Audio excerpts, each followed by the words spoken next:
Memorial Day is as it says, it's a memory. It's a time for us to reflect and remember those who we served with.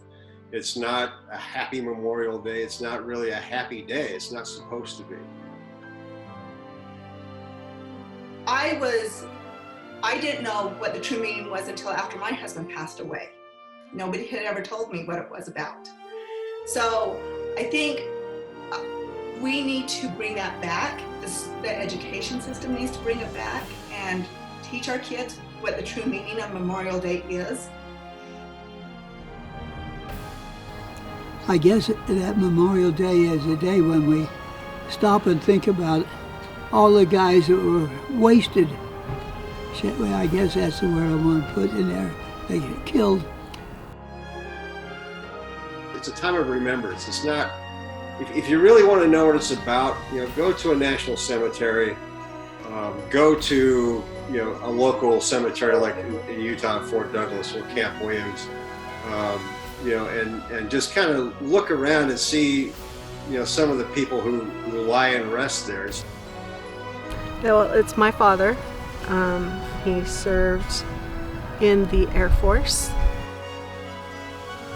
I couldn't not be here and honor him.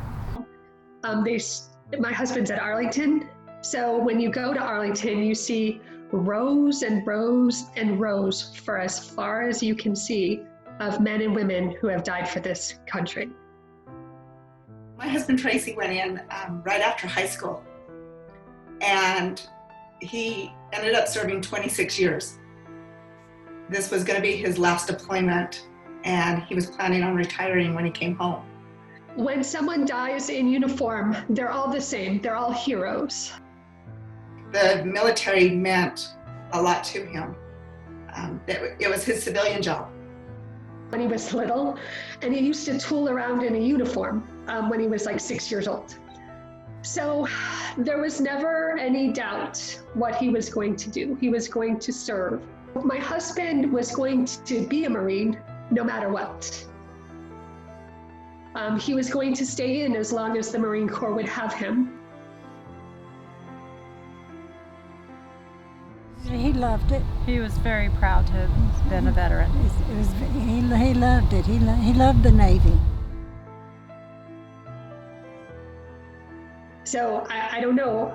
I don't know when Memorial Day changed for people, but it's always had the same purpose. Well, I look at it and I think, how lucky can we get? So many of us came home. The first time I went to the Vietnam Memorial, I was in uniform and I walked down, and to me it was a very reverent place. I know a lot of people on that wall. I have mentors who were on that wall. I have family members, a couple of family members who are on that wall.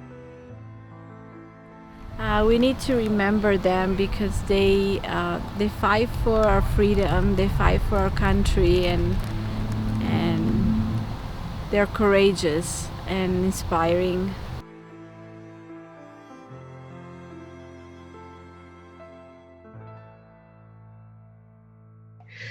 Deborah Staff Sergeant Donald C. May Jr. He passed away March 25th of 2003. He was bigger than life. He always had a huge smile on his face. He was always cracking jokes. I would say to him, "Can't you ever be serious?" But he was a really good Marine. All of his friends say that he was like a poster boy Marine. He was a loving father, a doting father. He thought our kids were hysterical or geniuses. And he was a very, very loving husband. And my husband is First Sergeant Tracy Stapley, who passed away on July 3rd of 2013. Tracy was my first love.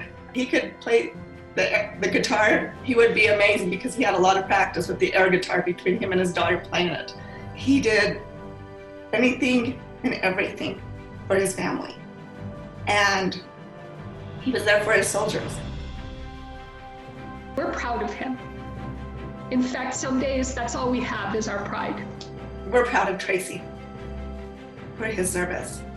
Our son is serving, and I know he's got his dad right there with him as he's serving in the Army.